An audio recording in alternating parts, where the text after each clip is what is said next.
أعوذ بالله من الشيطان الرجيم.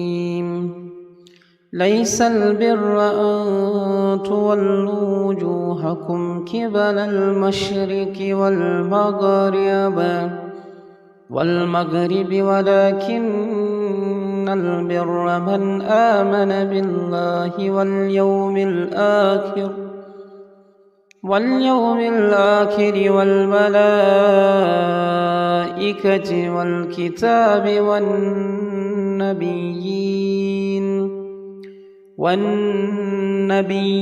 وآتى المال على حبه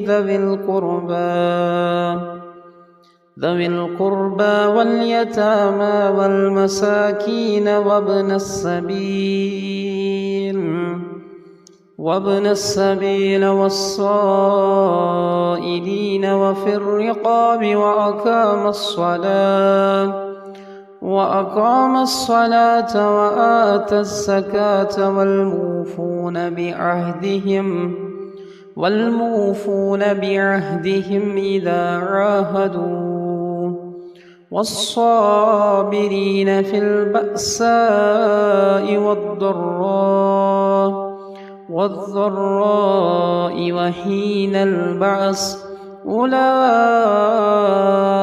الذين صدقوا وأولئك هم المتقون.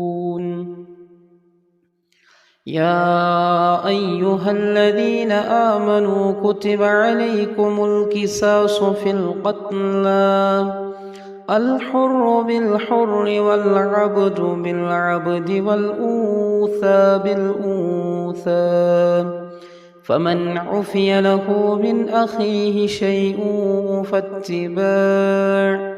فاتباع بالمعروف وأداء إليه بإحسان ذلك تخفيف من ربكم ورحمة فمن اعتدى بعد ذلك فله عذاب أليم.